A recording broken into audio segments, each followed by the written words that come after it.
તાલુકામાં દર વર્ષની જેમ મહાશિવરાત્રિના પાવન અવસરે દિયોદર મહાદેવ મંદિર ખાતે રાવણા રાજપૂત યુવક મંડળ દિયોદર દ્વારા 21મો રક્તદાન કેમ્પ યોજવામાં આવેલ। રક્તદાન કેમ્પના પ્રારંભમાં પધારેલા મહેમાનો દ્વારા દીપ જ્યોતિ કરી રક્તદાન કેમ્પને ખુલ્લો મુકાયેલ।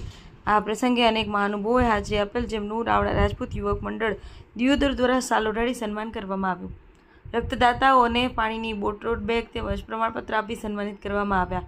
યોજાયેલ રક્તદાન કેમ્પમાં 111 જેટલી બોટલ રક્ત એકઠું કરવામાં આવ્યું। આ પ્રસંગે રાવણા રાજપૂત સમાજના અગ્રણીઓ તેમજ યુવા મિત્રો, ભાઈઓ બહેનો ઉપસ્થિત રહી શિબિરને સફળ બનાવેલ। આજે શિવરાત્રિના પાવન પર્વ નિમિત્તે શક્તિપીઠ અંબાજી મંદિરમાં આવેલા અંબિકેશ્વર મહાદેવ ખાતે વિશેષ આરતીનું આયોજન કરવામાં આવ્યું હતું। આરતીમાં મોટી સંખ્યામાં શિવભક્તો ઉમટી પડ્યા હતા। મહાદેવને શીરાનો ભોગ ધરવામાં આવ્યો હતો। ભક્તોએ હર હર મહાદેવના નાદ સાથે શિવ આરાધના કરી હતી, જેને કારણે સમગ્ર વાતાવરણ ભક્તિમય બની ગયું હતું। અંબાજી મંદિરમાં પ્રાચીન અંબિકેશ્વર મહાદેવ મંદિર આવેલું છે, જ્યાં શક્તિ અને શિવનો અનોખો સંગમ જોવા મળે છે। ભક્તો એક જ સ્થળે શિવ અને શક્તિના દર્શન કરીને ધન્યતા અનુભવે છે। છત્તીસગઢના નાયબ મુખ્યમંત્રી વિજય શર્મા અને વનમંત્રી કેદાર કશ્યપે શિવરાત્રિના પવિત્ર દિવસે અંબાજી મંદિરની મુલાકાત લીધી હતી।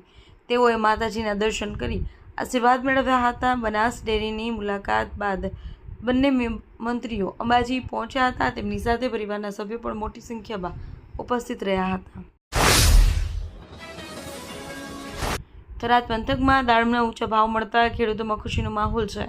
આ વર્ષે દાડમનું ઉત્પાદન ઓછું હોવા છતાં બજારમાં મળતા સારા ભાવોને ખેડૂતોની ચિંતા દૂર કરી છે। ખેડૂતોના મતે બગીચામાં ઓછો માલ આવ્યો હોવા છતાં હાલ જે દર મળી રહ્યા છે તે સંતોષકારક છે અને ખેડૂત જણાવ્યું, પાક ઓછો છે પણ ભાવ સારા મળતા મહેનતનું ફળ મળી રહ્યું છે।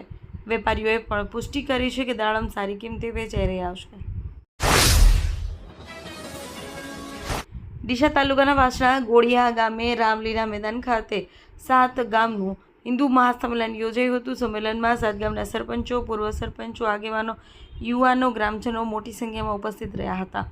સંમેલનમાં ડીસાના જાબડિયા, સદરપુર, લુણપુર, દશાના વાસ, ગોળિયા, વાસણા અને જૂના ડીસા એમ 7 ગામના પ્રતિનિધિઓ હાજર રહ્યા હતા।